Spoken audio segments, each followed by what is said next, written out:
ऐसा बहुत कम होता है कि भाई कोई ऐसा प्रोडक्ट हमारे हत्थे लग जाए जिसे रिव्यू करने में आप हर लेवल के एफर्ट मारना चाहते हो। आप उसे ऑफ रोड ले जाना चाहते हो, आप उसकी सारी लिमिट चेक करना चाहते हो, आप इवन अपनी फ्लाइट छोड़ने के लिए भी तैयार हो, इवन बारिश में भी आप शूट करने को तैयार हो। कह सकता हूँ कि भाई उसी लेवल का प्रोडक्ट फाइनली आज हमारे सामने आ चुका है। ये है अल्ट्रा ओलेड की X47 जो कि इनकी तरफ से पहली क्रॉसओवर हो गई है। आज इस वीडियो में सारी डिटेल आपको बताने वाला हूँ उस बाइक के बारे में, जो भी मैंने टेस्ट किए हैं। मैंने नियरली सारे टेस्ट उसके ऊपर किए हैं, चाहे वो हो, ऑफ रोड हो, इवन ब्रेकिंग हो, रीजन हो, हर तरीके से जितना मैं इसे टेस्ट कर सकता था मैंने इस बाइक को टेस्ट किया है। और हाँ, इंट्रो आउट्रो के लिए मुझे थोड़ी सी यहाँ पे दिक्कत हो रही है। आई होप आप इस वीडियो को पूरा देखोगे। अगर आपको स्पेसिफिक कोई पार्ट देखना है इस वीडियो का तो आप टाइम स्टैम्प पे क्लिक करके देख सकते हो। बाकी मेरा मन तो है कि आप पूरी वीडियो को देखो और एंजॉय करो। सबसे पहले स्टार्ट करते हैं इसकी फ्यूचरिस्टिक डिजाइन से। ओके, तो अगर डिजाइन की बात करें तो बहुत सारी चीजें आपको F77 प्लेटफॉर्म या फिर F77 बाइक से मिलती जुलती नजर आएंगी। चेंजेस क्या है वो क्विकली बताता हूँ आपको। सबसे पहले यहाँ पे आपको एक बीक ऐड होती हुई नजर आती है, यहाँ पे इन्होंने बीक ऐड कर दी है। प्लस यहाँ पे जो फेस है वो इनका F77 वाला ही है। यहाँ पे अब वाइजर इन्होंने ऐड कर दिया जो कि काफी अच्छा लग रहा है भाई, बाइक काफी लंबी लग रही है। फ्रंट सस्पेंशन यहाँ पे अपसाइड डाउन फॉक है, नीचे भाई सेम व्हील है, लेकिन टायर इन्होंने नए डाल दिए हैं जो कि ऑल टेरेन टायर्स हैं, जिसकी हम कैपेबिलिटी आगे ऑफ रोड में चेक करने वाले हैं। फ्रंट में आपको जो डिस्क ब्रेक है वो 320 mm की साइज की मिलती है। डुअल चैनल ABS है, यानी आगे पीछे आपको ABS का सपोर्ट मिलता है, जिसे आप एडजस्ट भी कर सकते हो सिंगल चैनल में या फिर ऑफ भी कर सकते हो या फिर डुअल चैनल में। इधर की तरफ आ जाए तो यहाँ पे जो बैटरी है अब उसे ओपन कर दिया गया। पहले यहाँ पे एक कवर हुआ करता था जो कि अब नहीं है, जिसकी वजह से बैटरी अब आपको क्लियर नजर आ रही है। यहाँ पे लेग गार्ड भी इन्होंने दे दिया है।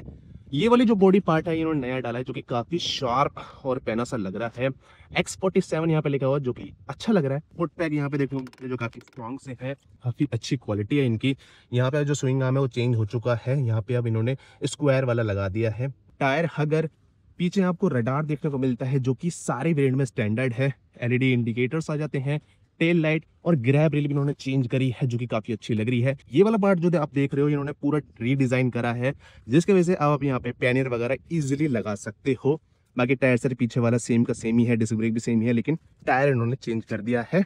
मोनोशॉक सस्पेंशन है जो कि एडजस्टेबल है, कितने तरीके से आपको डिस्प्ले दिख रहा होगा। मोटर जो है इसकी एग्जैक्टली सेम ही है जो इनकी अदर बाइक में होती है। 30 किलोवाट की पावर और 40 हॉर्स पावर, जिससे 100 न्यूटन मीटर का टॉर्क मिलता है।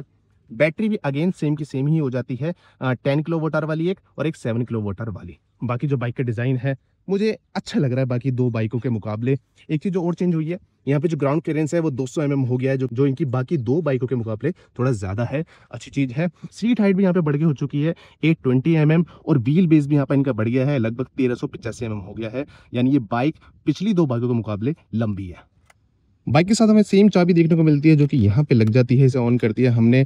बटन्स वगैरह सब सिमिलर ही हैं, लेकिन हाँ मिरर्स वगैरह इन्होंने थोड़े चेंज कर दिए हैं। इसके अंदर जो रडार वाले फीचर्स आते हैं मैं आपको आगे दिखाने वाला हूँ, वो अलग से आपको खरीदने पड़ते हैं, कैमरा वगैरह। डिस्प्ले एक्जैक्टली सेम है, यहाँ पे थीम वगैरह इन्होंने थोड़ी चेंज कर दी है। इस पार्ट को मैं ज्यादा कवर करूंगा नहीं क्योंकि आई थिंक ये सारी चीजें वही हैं जो इनको पिछली बाइक में देखने को मिलती थी। सीट इन्होंने कंप्लीटली चेंज कर दी है भाई, अब ये सिंगल सीट हो जाती है और मेरे हिसाब से पहले वाले के मुकाबले यहाँ पे ज्यादा कुशनिंग है। ये वाला पार्ट मुझे ऐसा लग रहा है कि इन्होंने थोड़ा सा नैरो करा है, बट मैं श्योर नहीं हूँ, आपको डिस्प्ले में मैं लगा दूंगा अगर ऐसा होगा तो। एक चीज और है, अगर हम सीट को खोलें तो यहाँ पे हमें ऑन बोर्ड चार्जर देखने को नहीं मिलता है क्योंकि इस वाली बाइक में इन्होंने नहीं लगाया है, उसको मैं अलग से कवर करूंगा। पावर ट्रेन में आपको यहाँ पे दो ऑप्शन देखने को मिलते हैं। एक है बेस मॉडल जिसमें 7.1 किलोवाट का बैटरी पैक है जिसे ओरिजिनल बोला जाता है। दूसरा है रेकन मॉडल जहाँ पे 10.3 किलोवाट का बैटरी पैक देखने को मिलता है। रेंज यहाँ पे 211 और 323 किलोमीटर की है। पावर 27 किलोवाट और 30 किलोवाट। 0 से 60 जाने में 2.8 second 2.7 second. Torque 90 newton metre और 100 न्यूटन मीटर और टॉप स्पीड दोनों की हिस्से में 145 किलोमीटर पर। एक चीज जो मैंने भाई नोटिस करी है कि भाई बाइक इवन दो बहुत भारी है लेकिन ट्रैक पे आपको बहुत लाइट फील होती है, बहुत ज्यादा एजाइल फील होती है। ऐसा लग नहीं रहा है कि मैं 200 किलो की बाइक चला रहा हूं। तो यहाँ पे वेट डिस्ट्रीब्यूशन, हैंडलिंग, बैलेंसिंग में अल्ट्रा वॉलेट ने बहुत अच्छा काम करा है। थ्रॉटल रिस्पॉन्स मुझे बहुत अच्छा लगा है, बहुत रिस्पॉन्सिव है, कोई भी डिले मुझे यहाँ पे देखने को नहीं मिला। ओके, तो अब हम आ चुके हैं भाई गाँव की गलियों में। अभी मैं हाईवे की तरफ जा रहा हूँ। एक चीज़ जो मैंने इसे चलाते ही नोटिस करी कि भाई हमारा फील्ड ऑफ व्यू यहाँ पे बढ़ चुका है। जब ये बाइक इससे पुरानी वाली बाइकें जो हुआ करती थी F7 वगैरह, वो थोड़ी ना ऐसे चलती थी तो आपका फील्ड ऑफ व्यू थोड़ा सा कम हो जाता है। लेकिन इस वाली बाइक में आप अपराइट बैठे हुए हो तो आपको ज़्यादा नज़र आ रहा है साइड का, जो कि एक अच्छी चीज़ हो जाती है। स्ट्रीट में ये इम्पॉर्टेंट होता है क्योंकि कहीं से कोई भी आ सकता है, तो ये चीज़ यहाँ पे मुझे अच्छी लग रही है। बाकी मुझे चलाते ही कॉन्फिडेंस आ गया इस बाइक में, यानी लर्निंग कर्व जो होता है वो बहुत ज़्यादा कम है। अभी मैं कॉम्बैट में चल रहा हूँ, बैलिस्टिक थोड़ा ज़्यादा हो जाता है गली के हिसाब से। बाइक की टर्निंग रेडियस भी इम्प्रूव हो गई है क्योंकि बाइक अभी ये थोड़ी स्ट्रेट है, हैंडल भी ऊंचा है, तो आप इसे ईजिली मोड़ पाते हो पहले के मुकाबले। इनकी जो भी बाइकें थी उसके मुकाबले आप इसे ईजिली मोड़ पाते हो भाई, जो कि एक अच्छी चीज़ हो जाती है। पूरा हैंडल मोड़ दिया मैंने, अच्छी चीज़ है। एक बढ़िया सा रीजन टेस्ट करता हूँ यहाँ पे। अभी R1 है और मैं इसे 40 की स्पीड पे ले जाऊँगा, देखता हूँ कितनी जल्दी बाइक रुकती है।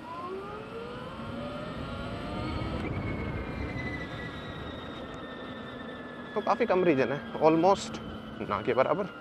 ठीक है, ऑफ भी कर सकता हूँ बट मैंने R1 पे करा है। अब सीधे चलते हैं 5 पे। 1 2 3।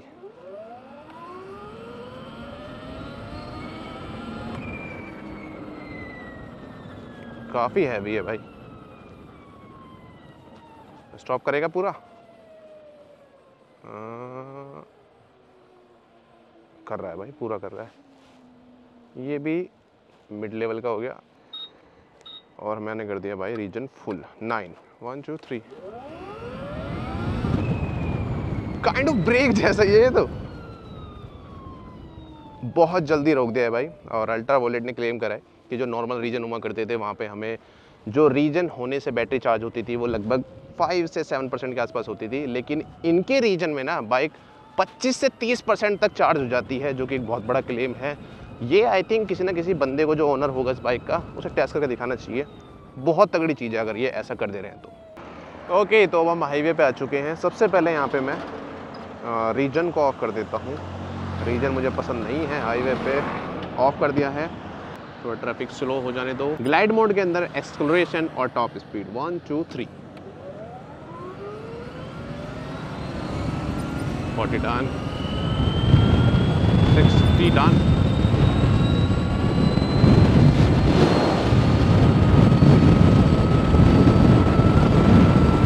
अराउंड 80 तक जा रही है। ओके, तो अब कॉम्बैक्ट मोड 1 2 3। 40 डन, 60 डन,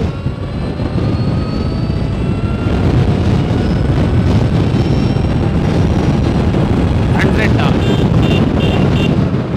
इससे ज़्यादा जाना इज नॉट सेफ, ये बिजी रोड है थोड़ा। और अब सबसे पावरफुल मोड बैलिस्टिक 1 2 3।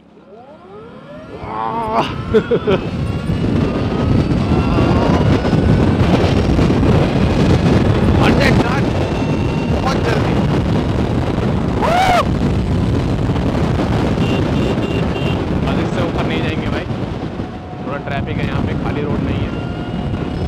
122 ईजिली चली गई भाई, और ये 145 भी चली जाएगी, कोई इशू वाली बात नहीं। अगर मैं साइड में रोकने की कोशिश करूँ हायर स्पीड पे।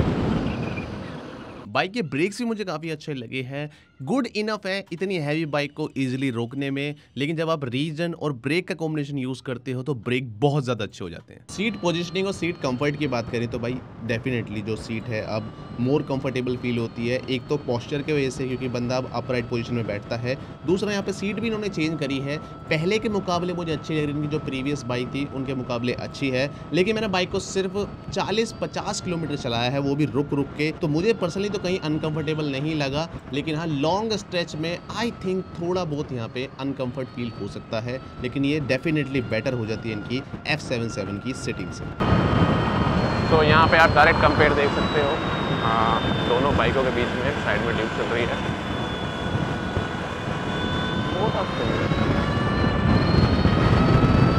ओके, तो यहाँ पे हम सस्पेंशन चेक कर रहे हैं भाई, और स्पीड ब्रेकर सामने है नॉर्मल साइज़ का। अलग अलग स्पीड पे करने वाला हूँ, तो पहले थोड़ी मीडियम स्पीड। ओके, 30 की स्पीड पे हमने करा तो थोड़ा सा हार्ड लगा, बहुत ज़्यादा भी नहीं, बट बहुत ज़्यादा हैवी झटका कोई नहीं आया। आप थोड़ा सा और हैवी स्पीड में निकालेंगे, अराउंड 50। 1 2 ओके, तो 40 अराउंड हमने इसे निकाल दिया, तो थोड़ा सा झटका आया था, बट बाइक ईजिली निकल गई, ऐसा कोई दिक्कत वाली बात मुझे लगी नहीं। इस बार थोड़ी स्लो स्पीड पे, जैसा हम नॉर्मल निकालते हैं। ओके, थोड़ा सा हार्ड लगा मुझे पीछे वाला सस्पेंशन, बाकी बाइक में कोई वैसे दिक्कत मुझे नहीं नज़र आई सस्पेंशन वाइज। अब थोड़ा सा चलते हैं भाई ऑफ रोड। अब ऑफ रोड की बारी आ गई है, डिग डिग डिग डिग डिग डिग, चलो ऑफ रोड। देखते हैं भाई कितनी ऑफ रोड का फैसिलिटी है इसकी, या फिर मैं गिरने वाला हूँ। ट्रैक्शन कंट्रोल मैंने अभी मिड पे कर रखा है, मुझे लग रहा है उसे हैवी पे करना पड़ेगा। ओके ठीक है, एक बार मैं इसकी सेटिंग में जाके ना कंट्रोल बैक, ठीक है। ओके, तो फील होने लगा है भाई। तो भाई अब हम आ चुके हैं ऑफ रोड ट्रेल के अंदर। यहाँ पे कुछ बाइकें पहले भी आई हैं और यस, बाइक कंट्रोल हो रही है यार सरप्राइजिंगली। ओके, और अगर मैं बैलिस्टिक करूँ आई थिंक फिर तो ये आउट ऑफ कंट्रोल हो जाएगी। चलो देखते हैं बैलिस्टिक करके भी कि फुल पावर के साथ। कुल मिला के मुझे अपना मुंह फुटवाना है, मैं साफ बताऊं। देखते हैं अब क्या पावर आती है। ओके भाई, इतनी हैवी बाइक के साथ ना मैं पहली बार ऑफ रोडिंग कर रहा हूँ ये, बट ये बाइक मुझे कंफर्टेबल फील करा रही है जब तक मैं गिर ना जाऊँ। ओके निकल गई भाई। Okay O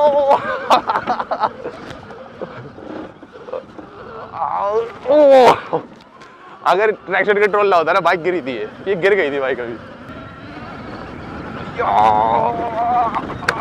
okay, I don't know क्या टूट गया। और यहाँ पे मैं अकेला नहीं बैठा हूँ, कैमरामैन विशाल मेरे साथ है, और मैं यहाँ पे कोई भी इजीनेस नहीं कर रहा हूँ। बाइक के साथ मैं डिफिकल्टी करने की कोशिश कर रहा हूँ। ये ले गड्ढे में निकल गई। स्पीड अच्छी है भाई अपनी, 33 की स्पीड पर हम यहाँ चल रहे हैं।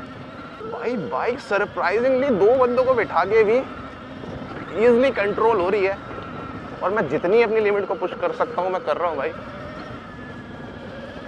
रोड तो यहाँ है ही नहीं है।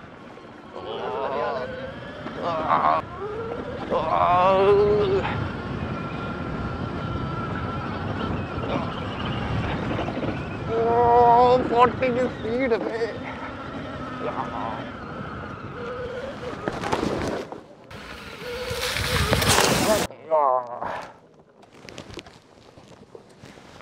ओके, तो भाई बाइक गिर गई है हमारी मिट्टी में। तो ज़्यादा डैमेज तो नहीं हुआ है, बस इसका जो लेग गार्ड था ये वाला नीचे वाला थोड़ा सा मुड़ गया है, और ये भी टच हो गया है। अच्छी चीज़ यहाँ पे ये थी कि इन्होंने रबड़ लगा रखी थी पहले ही, तो रबड़ के वजह से बैटरी के शेल को कुछ नहीं होगा। बाकी हमारे सामने ये है, इसे मैं सीधा करने की कोशिश करता हूँ। यस, तो ये हो गया है सही, ठीक है।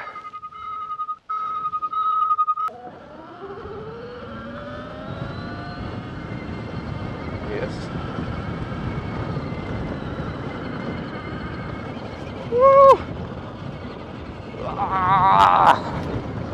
क्या मशीन बनाई है भाई अल्ट्रावॉयलेट ने। थैंक यू ईवी में एक ऐसी बाइक बनाने के लिए।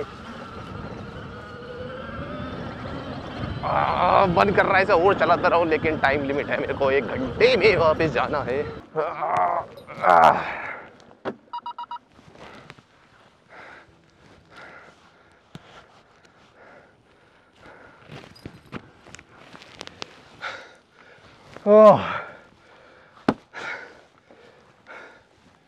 मजा आ गया भाई,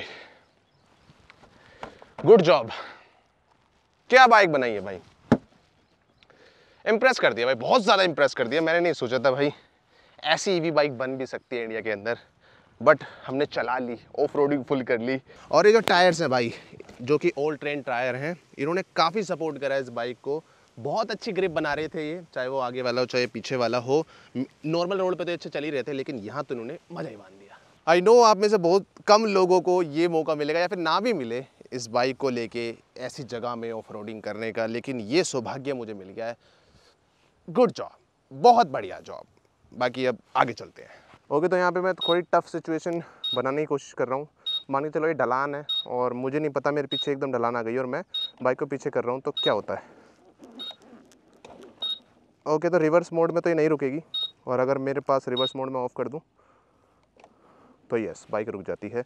ब्रेक मारते ही दोबारा जाएगी, और अगर मैं ब्रेक को छोड़ दूँ तो फिर रुक जाती है। तो काफ़ी अच्छा काम करती है। तो हिल होल्ड काफ़ी अच्छे तरीके से काम करता है, लेकिन हाँ, रिवर्स मोड में ये काम नहीं करेगा। अगर आप रिवर्स मोड में जा रहे हो तो आपको देख के ही करना पड़ेगा कि पीछे आपके ज़्यादा बड़ी ढलान ना हो, ताकि बाइक नीचे ना जाए। अब देखो, मुझे बाइक यहाँ पे मोड़नी, तो रिवर्स मोड यहाँ काम का आने वाला है। यहाँ मैंने लगाया, ओ सॉरी, मैंने रिवर्स में स्टार्ट कर दी। ठीक है, फॉरवर्ड मैंने करी, देख तो चढ़ पाएगी नहीं चढ़ पाएगी, चढ़ गई भाई, टॉर्क है बाइक के अंदर। एक बार रिवर्स करा, पीछे करो, पीछे हो गई, फिर एक बार ऐसे। तो इस वाली सिचुएशन में तो यार बहुत काम का मोड है भाई।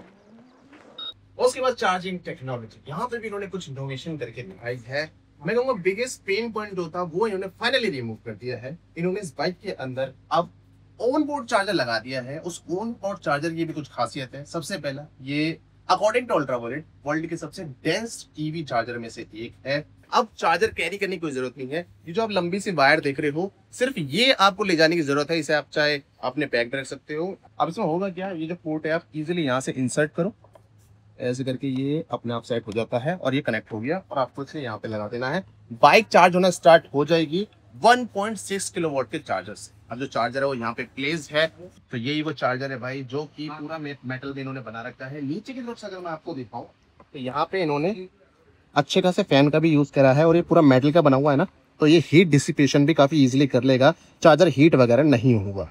प्लस इन्होंने अपने बूस्ट चार्जर को भी यहाँ पे अपडेट कर दिया। ये पहले काफी बड़ा और बल्कि था, इसे कॉम्पैक्ट कर दिया गया है। कैसे किया गया है, उसमें थोड़ा सा कैच है। इन्होंने क्या करा है, जो नीचे सीट के अंदर चार्जर है उसे और इसे कंबाइन करके अब 3 किलोवाट की पावर दे दी है, जो कि सीधा यहाँ पे डायरेक्ट चार्ज करेगी। उसमें भी इन्होंने चार्जिंग में कुछ चेंजेस करे हैं।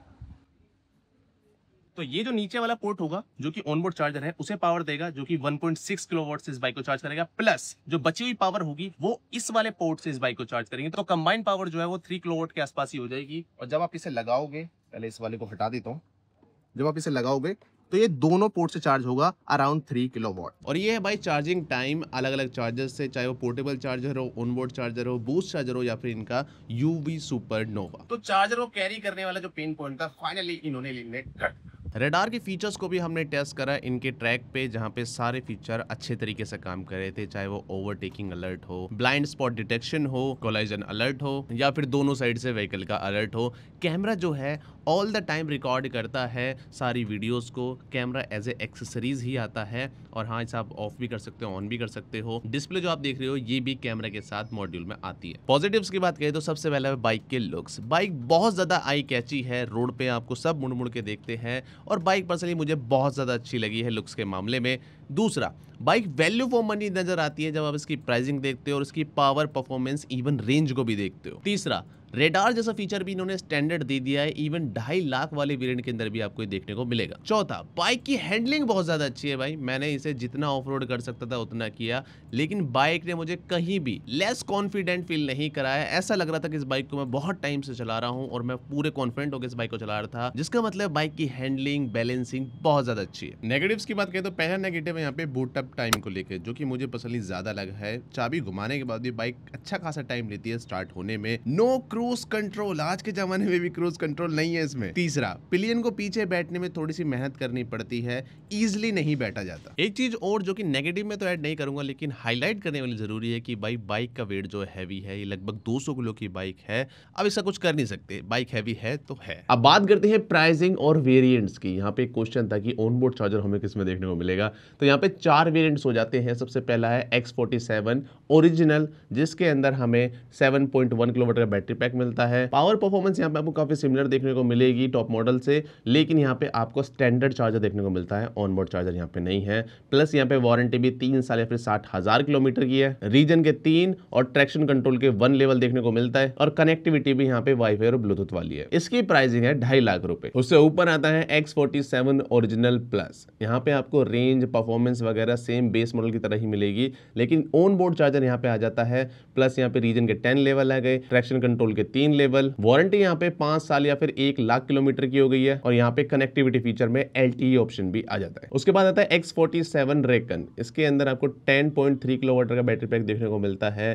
परफॉर्मेंस में बहुत जरा सा अंतर देखने को मिलेगा, 30 किलोवाट यहाँ पे पावर हो गई है, 610 न्यूटन मीटर का एट द व्हील टॉर्क हो गया है। इस वेरिएंट में भी आपको ऑन बोर्ड चार्जर देखने को नहीं मिलेगा। वारंटी यहाँ भी सेम है 5 साल या फिर 1 लाख किलोमीटर की, लेकिन यहाँ पे आप एक्सटेंड करा के इसे 8 साल या फिर 8 लाख किलोमीटर करा सकते हो। इसकी प्राइसिंग हो जाती है 3.5 लाख रुपए एक्स शोरूम। नेक्स्ट है X47 रेकन प्लस।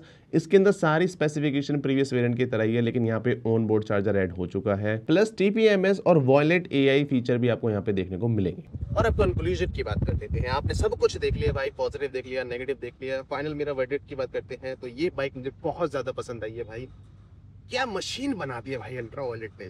मुझे नहीं लगता था भाई ये बाइक, मतलब या फिर इलेक्ट्रिक बाइक स्पेशली जो इंडियन मेड हो, वो ऑफ रोड में ऐसी चल सकती है, जबकि ये कंप्लीटली ऑफ रोड बाइक है भी नहीं। और मेरे को ऐसा लग रहा है कि भाई इंडिया के अंदर इलेक्ट्रिक मोटरसाइकिल इंडस्ट्री के अंदर या फिर मार्केट के अंदर ये गेम चेंजिंग प्रोडक्ट है। यहाँ से पूरी मार्केट अब चेंज होने वाली है। बहुत ज्यादा अच्छी बाइक लगी है मुझे ये। अगर वैल्यू फॉर मनी के मामले में बात करूँ तो मुझे यहाँ पे नजर आती है very high value for money bike. इससे पहले जो बाइकें थी इनकी, वो मैं कह रहा था कि थोड़ी सी नीश मार्केट के लिए थी, लेकिन ये बाइक सबको पसंद आने वाली है। और एंड में एक ही क्वेश्चन बनता है कि क्या इस बाइक को लेना चाहिए या फिर नहीं लेना चाहिए। तो भाई बाइक थोड़ी सी हैवी है, अगर आपकी हाइट इस बाइक के अकॉर्डिंग सुटेबल है, फिट है, तो आप इस बाइक को डेफिनेटली ले सकते हो। और मुझे नहीं लगता फिलहाल के लिए, जिस टाइम तक मैं वीडियो बना रहा हूँ, अभी कोई ऐसी वैल्यू फॉर मनी वाली बाइक इंडिया में है जो कि इसके नियर भी हो। बाकी वीडियो आपको कैसी लगी कमेंट बता सकते हो। काफी एफर्ट लगे मैं इस वीडियो को बनाने में, बारिश में इंट्रो आउट्रो हो रहा है। कमेंट बताओ कैसी लगी, अगर अच्छे कमेंट करोगे तो मुझे मजा आएगा।